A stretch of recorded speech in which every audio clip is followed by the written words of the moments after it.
Okay, so that's when you read.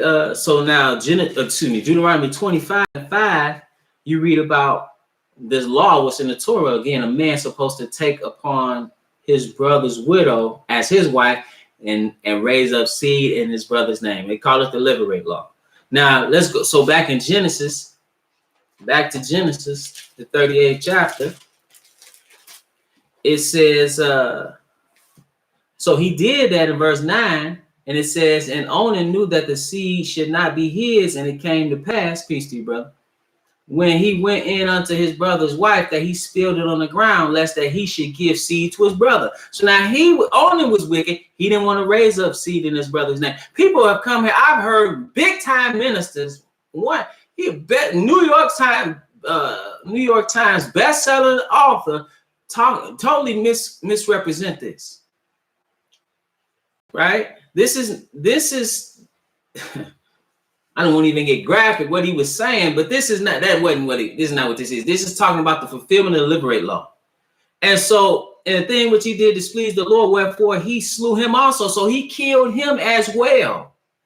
So then said Judah to Tamar, his daughter-in-law, remain a widow at thy father's house till Shelah, my son, be grown. For he said, lest peradventure he die also, as his brethren did. And Tamar went and dwelt in his father's house. So now, remember, he had 3 sons. He had Onan, and Shelah. This is the youngest.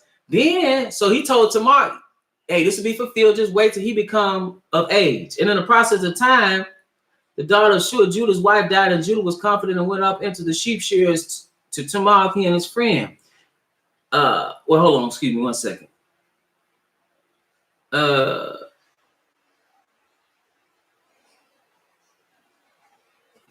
It says, so she goes back home again, because it is for a woman to be covered. And again, in Hebraic culture, that was the culture of the people. You were covered by your father and then by your husband. Verse 13. And it was told Tamar, saying, behold, thy father-in-law goeth up to Timnath to hear her sheep. And she put her widow's garments off from her and covered her with a veil and wrapped herself and sat in an open place, which is by the way of Timnath. For she saw that Shelah was grown and she was not given unto him to wife. So what was there was supposed to happen. Apparently it didn't happen. When Judah saw her, he thought her to be a harlot because she had covered her face. So that was a custom there too. It gave anonymity. Like during carnival, they would wear masks. They would wear masks because you had anonymity when they were dealing in illicit sexual acts. Here, a woman in this regard, he thought she was a prostitute. If you keep reading, he lays with his daughter-in-law. And what happens? She has twins. Okay. Verse 27. And it came to pass. Well, I'm going to pick it up at verse 26. Because he was going to burn her with fire, because he said she's been doing this, but he didn't know who she was. And he said something which was right. And Judah acknowledged them and said, she hath been more righteous than I, because that I gave her not to Shelah my son, and he knew her again no more. But it was wrong to do. He should have been dealing with her as a sister, as daughter-in-law, if he knew it, or a prostitute, period. Peace to you, sister. And it came to pass in the time of her travail that, behold, twins were in a room. And it came to pass when she travailed that the one put out his hand, and the midwife took and bound upon his hand a scarlet thread, saying, this one came out first. And it came to pass as he drew back his hand that, behold, his brother came out, and she said, how hast thou broken forth? This breach be upon thee. Therefore his name was called Perez. Okay. Then he has Zara. But Perez, now let's go back to Ruth. Ruth, the 4th chapter. And this whole thing with Boaz is about a near kinsman taken upon his near kinsman's widow. But nevertheless, it says in verse 17, and the woman, her neighbors, gave it a name, saying, there is a son born to Naomi. I'm in Ruth 4:17. And they called his name Obed. He is the father of Jesse, the father of David.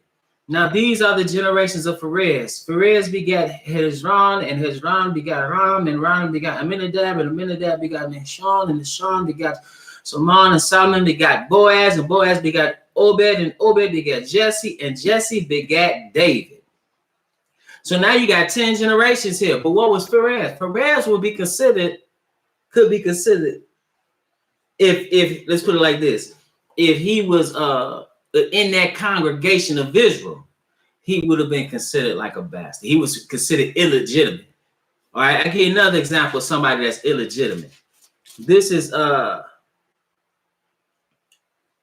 Judges.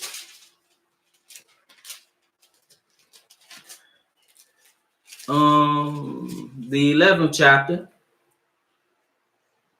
And I'm gonna pick it up at verse 1. It says,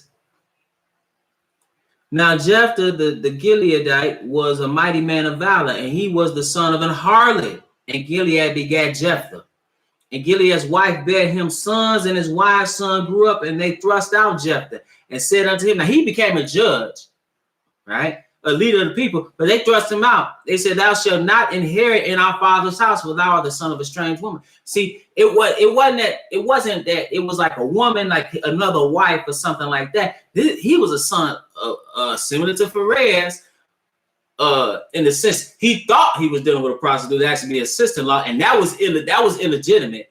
And I mean, it was daughter-in-law rather. Here, Jephthah is the son of a harlot, right? So that's illegitimate, right? So that would be considered a bastard. But again, a bastard could mean several things, but mainly oftentimes speaking about someone who's of illegitimate birth, meaning they're like 77% of children born amongst our people today outside of wedlock. So I just want to address those. I told you I wasn't going to be long at all. I want to address those two. One was a comment and the other was a question. And with that, Sister Ruth, are you in Denver?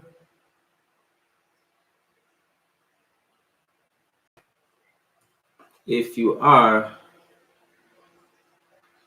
yes, okay. So brother and sister, I'm gonna see if I'm not saying for sure I might be out that way in December. I don't know if you've been baptized and need to be baptized or not, but I know I still have to see. I'm not sure exactly. But